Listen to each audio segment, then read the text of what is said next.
Hello everybody, welcome to Brandon's Haunted Library. My name is Brandon, your undead librarian, and I read and talk about fantasy, literary fiction, and of course, horror. Thank you for choosing my video. As we step into the autumn season and I drink my first pumpkin spice latte of the season, I wanted to share some book recommendations that capture the unique vibe of fall. In this video, I've divided recommendations and some TBR books into sections. First section being fantasy, then cozy and romantic reads, dark and melancholy stories, and mystery thrillers. Each genre has its own charm that complements the crisp air and falling leaves well. And don't worry, you horror fiends out there, my spooky fall reading recommendations are linked below. With my TBR list being as large as it is, especially in the horror section, I hope to tackle as many of these books as I can this season. So let's dive into these 20 plus non-scary books to read this autumn. As I go through these recommendations, I'd love to hear your thoughts. What are some of your favorite fall reads? Let me know in the comments. First up, the Stormlight Archives by Brandon Sanderson.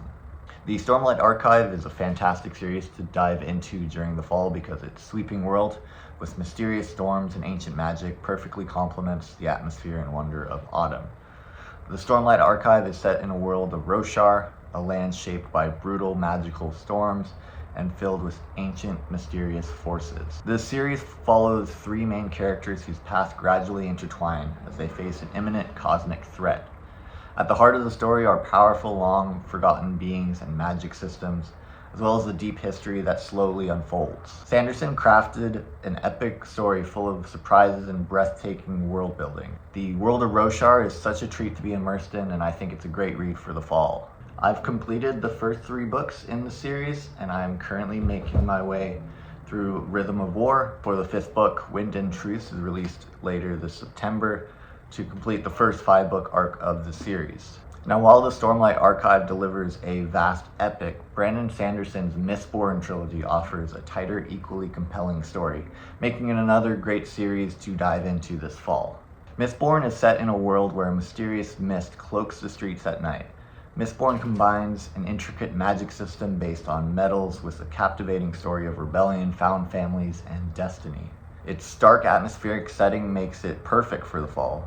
Just like with Stormlight, Sanderson's ability to deliver plot twists, rich characters, and a plot that keeps you guessing makes Mistborn an absolute must-read for the fantasy genre. Much like Mistborn and Stormlight Archive, in Game of Thrones, George R.R. Martin offers a rich, sprawling fantasy world, but leans more heavily into political intrigue, morally gray characters, and more comfortable with portrayals of violence. Though I've only read the first book, my love for the show, especially rewatching classic episodes like The Battle of the Bastards and The Red Wedding, shows how well the series' darker, brooding atmosphere suits the season so well. The world of Westeros and its characters that George R.R. Martin has carefully crafted has made both the show and the books feel timeless. And speaking of timeless, J.R.R. Tolkien's beloved tale, The Hobbit, offers lighter yet equally captivating adventures, perfect for cozy reading this fall. Tolkien's work not only offers a lighter, whimsical adventure, but also serves as the foundation for modern epic fantasy. The Hobbit introduces readers to a world of dragons, treasure, and unlikely heroes, with Bilbo Baggins at the heart of the story. Now, Tolkien's influence is undeniable. He trailblazed the high epic fantasy genre, shaping the way we view fantastical worlds and grand heroic quests. His richly imagined Middle-earth laid the groundwork for much of what we see in the fantasy world today from writers such as Brandon Sanderson and George R.R. Martin, from sprawling landscapes to deep lore and mythologies. Perfect for fall, The Hobbit is both a nostalgic and heartwarming journey, reminding readers of the magic and adventure, while providing a cozy, adventurous escape into a simpler yet deeply enchanting world. Now on to a more recent gem in the fantasy genre. Nettle and Bone by T. Kingfisher offers a fresh take on fairy tale-like adventures with a darker twist. I haven't read this yet, it's currently on my TBR, but this book promises a mix of spooky magic, well-crafted characters, and a quest-based story. Nettle and Bone seems perfect for the fall with its blend of spooky charm and cozy moments, offering a more intimate standalone fantasy novel compared to the sweeping epics like Tolkien and Sanderson. I'm looking forward to picking this one up a lot. Now, as much as epic and dark fantasy set the tone for the fall, There's something equally satisfying about cozy character-driven stories that offer warmth and introspection. Transitioning from magical quests, we dive into more intimate, everyday tales that still captivate the heart, and many still having magical elements. Convenience Store Woman by Sayaka Murata is a perfect example of this. It's a quirky, thought-provoking novel centered on Kaiko, a woman who finds comfort in identity in the routines of her job at a convenience store. Kaiko is an easily lovable character, and through Kaiko's quest, observational voice, Murata explores themes of societal pressures, individuality, and contentment in the ordinary. The novel is cozy in its exploration of Kaiko's inner world, yet it challenges readers to reflect on the definitions of normalcy and happiness in our largely conformist society. It's a unique, heartfelt read that offers both warmth and deep insight that I deeply loved and reflect on often. Now, following the introspective charm of Convenience Store Woman, we move into a story that blends romance with a touch of magical realism.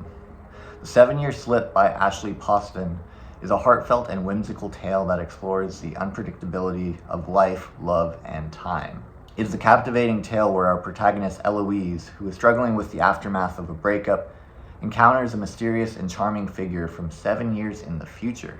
This unexpected connection across time challenges her understanding of love, fate, and the possibility of second chances. As she navigates her present while building a relationship with someone from the future, the novel explores themes of destiny and personal growth. Now, I love this. I think I've had a soft spot for time travel romances since seeing the movie About Time for the first time. Let me know in the comments if there are any other time travel romance books or movies I should check out. With its blend of romance and magical realism, The 7-Year Slip offers a heartwarming and imaginative escape, making it a perfect read for cozy fall evenings. Now, from time-bending romance of The 7-Year Slip, we turn to another story with time travel. This one is currently on my TBR. It is Before the Coffee Gets Cold by Toshikazu Kawaguchi. It takes place in a small coffee shop in Tokyo where customers can travel back in time, but only for the duration of a single cup of coffee. The warm, inviting atmosphere of the cafe and magical realism elements make it feel perfect for the fall. The warm, inviting atmosphere of the cafe and the magical realism elements make it feel perfect for the fall. Though I haven't read it yet, the setting itself seems like the ideal place to escape into during the colder months. The novel follows various characters as they revisit moments from their past, exploring love, loss, and the longing for second chances. With the blend of time travel and heart this novel has, I'm excited to dive into this reflective, cozy read this fall. Now, following the warm, reflective vibe of Before the Coffee Gets Cold, I'm excited to dive into The Dead Romantics by Ashley Poston, another book on my TBR. Now, after loving The 7-Year Slip, I'm even more excited to pick up The Dead Romantics, also by Ashley Poston. Knowing how well she handled the mix of magical realism and heartfelt moments in The 7-Year Slip, I'm eager to see how she brings that same charm to this story. The Dead Romantic follows Florence Day, a ghostwriter who's grappling with grief over her father's passing and unexpected romance, complicated by the fact that her love interest is a ghost. Poston's ability to blend humor, warmth, and emotional depth makes me think this will be another perfect, cozy fall read with just the right amount of quirk and heart. Now, as much as I love cozy and romantic reads, fall also feels like the perfect time to dive into darker, more melancholic books that explore deeper emotional landscapes. One such book for me is The Wind-Up Bird Chronicles by Haruki Murakami. Murakami is a writer who really got me back into reading during my college year, and this novel holds a special place in my heart. It's a surreal, multi-layered story that weaves together themes of loneliness and the search for meaning, all with Murakami's dreamlike prose. The story follows Toru Okada, an ordinary man whose life begins to unravel as his cat goes missing and his wife disappears. His search leads him on a surreal journey of self-discovery and encounters with strange, enigmatic characters. Murakami's magical realist style transforms what otherwise would have been a mundane story into something extraordinary. He blends the ordinary with the fantastical, creating an eerie, dreamlike atmosphere. One moment you're reading about a man looking for his cat, and the next you're plunged into a dreamlike sequence, mysterious wells, and deep philosophical musings. The novel touches on themes of isolation, regret, and the fleeting nature of life.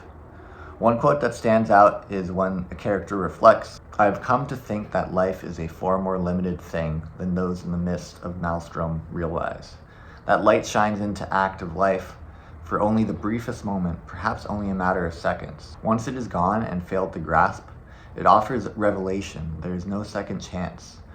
One may have to live the rest of one's life in hopeless depths of loneliness and remorse. In that twisted world, one can no longer look forward to anything. All that such a person holds in his hands is the withered corpse of what should have been." Now, I do have to acknowledge that Murakami's depiction of women and young girls can often be viewed as problematic, and that's something that might turn some readers away, and that's completely valid. People bring their own lens to what resonates with them, but if you can get past Murakami's flaws, The Wind-Up Bird Chronicle offers a deeply magical, thought-provoking experience. It's the kind of novel that lingers long after you finish, perfect for those introspective fall days. Now, on my TBR, I'm really looking forward to diving into Haruki Murakami's latest novel, The City and Its Uncertain Walls. It was recently translated and set to release in the US on November 19th, 2024. This book promises to revisit some surreal, introspective themes that Murakami does so well. From what I've heard, it's another exploration of memory, identity, and the blurred lines between reality and imagination. Classic Murakami territory. With its upcoming release, it's definitely high on my fall TBR, and I'm excited to see how his latest work resonates after all of these years. Shifting from Murakami's surrealist explorations, another remarkable piece of Japanese literature in translation that I highly recommend is The Memory Police by Yoko Ogawa. I love that it offers a surrealist take on a dystopian story, creating a hauntingly beautiful story about memory, loss, and identity. Set on an unnamed island, the story revolves around the unsettling phenomenon where certain objects like flowers, hats, or even the concept of love mysteriously disappear under the control of the memory police. As these items vanish, so too do the memories associated with them, leaving inhabitants to grapple with their fading connection to the world. The protagonist, a young novelist, must navigate this increasingly disorienting reality while trying to preserve her own memories and the remnants of her life. Ogawa's lyrical prose creates an unsettling atmosphere, inviting readers to reflect on the significance of what we remember and what it means to lose a part of ourselves. It's a thought-provoking read that lingered long after I finished, making it a great pick for anyone seeking darker, more introspective literature this fall. If you're in the mood for something compelling and emotional, this book is definitely one to consider. Continuing with the theme of thought-provoking Japanese literature, I also want to highlight All the Lovers in the Night by Maiko Kawakami. This beautifully crafted novel delves into the complexity of loneliness, connection, and the search for meaning in contemporary life. The story follows Fuyuko, a reserved and introspective woman who works as an editor. As she navigates her solitary existence, she grapples with her relationships, both past and present, and the quiet longings for connection. Kawakami's prose is evocative, capturing the nuances in Fuyuko's inner world and the moments of beauty that arise in her seemingly mundane life. The novel resonates deeply, exploring themes of isolation and the desire for love and companionship. It's a poignant reflection on the human experience, making it a perfect addition for a fall reading list for those who appreciate introspective, character-driven stories. If you're looking for a book that beautifully examines the delicate balance between solitude and connection, this one is definitely worth picking up. Next, I want to highlight There by Tommy Orange, a book I've read and absolutely love. Orange's powerful storytelling shines through in this novel, weaving together the lives of multiple characters as they converge at the Oakland powwow. Each character navigates their complex identity and histories as Indigenous people in the contemporary America, creating rich tapestry that captures the struggles, resilience, and hopes. Now, what makes Orange's writing so compelling is his ability to evoke deep emotions while tackling difficult themes. His writing is equal parts lyrical and raw, drawing readers into the experience of his characters and illuminating the broader Indigenous experience. This book has received well-deserved critical acclaim for its insightful portrayal of modern Native life, and it challenges readers to confront the historical context of Indigenous people and the lingering impacts of colonization. I included it as a fall recommendation because Thanksgiving is a poignant time to celebrate the indigenous people of this country and acknowledge the atrocities committed against them. Orange's narrative not only honors their stories, but also invites us to reflect on the ongoing struggles they face. Next, The Autumn of the Patriarch by Gabriel Garcia Marquez, which is currently on my TBR. I recently picked this up from a used bookstore close to my house, and I was drawn to it because I loved 100 Years of Solitude, which I read years ago, but I haven't explored Garcia Marquez's work since, and I'm eager to dive into this one. I even put this on my Fall TBR list because, well, autumn is in the title, and who could resist that? The novel offers a rich and complex portrait of power and decay set against the backdrop of a fictional Latin American dictatorship. It revolves around an aging dictator whose life is defined by absolute power and profound isolation.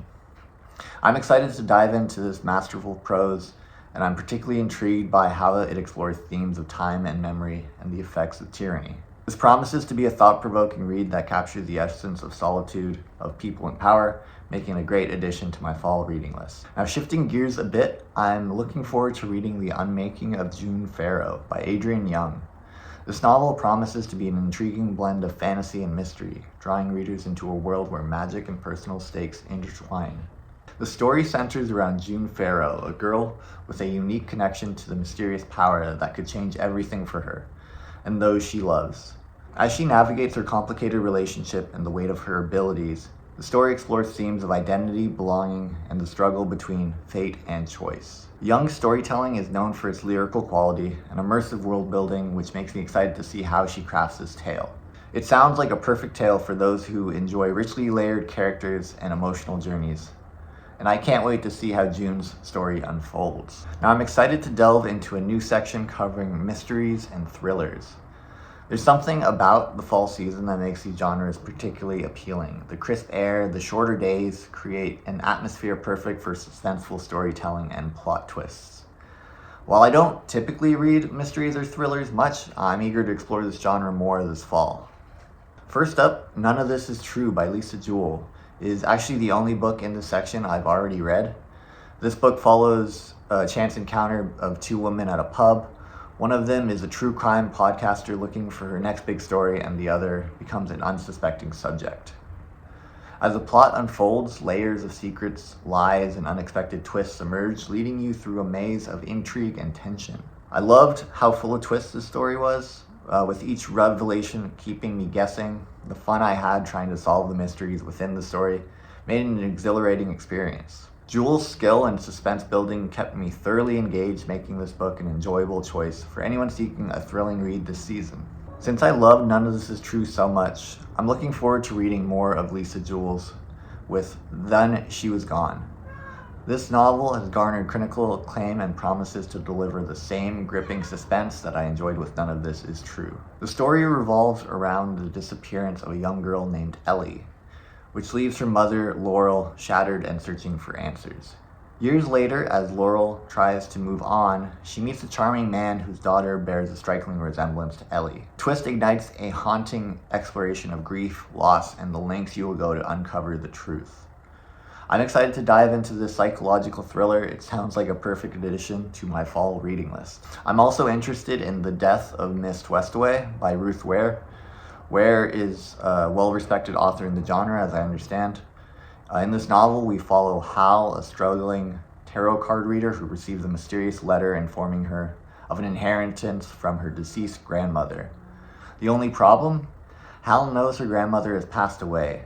As she delves deeper into the mystery, she finds herself entangled in a web of secrets and deception surrounding the Westaway family. I'm excited to see how Ware builds tension and atmosphere in the story, and I can't wait to uncover the twists that lie ahead. Next on my list is Wrong Place, Wrong Time by Gillian McAllister. This book garnered some buzz for its unique premise, making it a compelling addition in my exploration of the thriller genre. The story follows a mother named Jen who witnesses her son commit a horrific crime one night. In a shocking twist, she finds herself mysteriously transported back in time to the day before the crime occurred, in a Groundhog Day-like loop. This intriguing setup raises questions about fate, choices, and the lengths a parent will go to protect their child. I am eager to see how McAllister unfolds a psychological thriller blending elements of time travel, with a tense exploration of family. It sounds like a thrilling ride that I just can't wait to read. Next up is First Lie Wins by Ashley Elston. This novel revolves around a group of friends who become embroiled in a web of secrets and deception when one of them goes missing. As the story unfolds, the remaining friends must navigate their complex relationships while grappling with the question of trust. With each revelation, the tension mounts. The characters are forced to confront their own lies and motivations. I'm excited to see how Elston crafts the story, as this is a book I've been recommended before. I'm sure it will be a thrilling read that will keep me guessing until the very end. Finally, I'm looking to wrap up my exploration of mysteries and thrillers with The Silent Patient by Alex Michaelides. This is a book that seems to be on everyone's radar, with buzz surrounding it everywhere I look. I'm curious to see if it lives up to the hype. The story centers around Alicia Berenson, a famous painter who inexplicably shoots her husband and then stops speaking entirely. As her psychotherapist tries to unravel the mystery behind her silence and the events leading up to that fateful night, the narrative promises to be filled with tension and unexpected twists. I'm eager to dive into this psychological thriller and see if it truly lives up to the reputation as a must-read in the genre. Thanks for joining me on this journey through my favorite fall reads and what I'm looking forward to reading this season. I'd love to hear what's on your TBR this season. What books are you excited to dive into? Drop your recommendations into the comments below. And if you enjoyed this video, don't forget to subscribe for more bookish content. Be sure to check out my video on horror book recommendations and my TBR for this spooky season, linked right here. Happy reading, and I'll see you next time.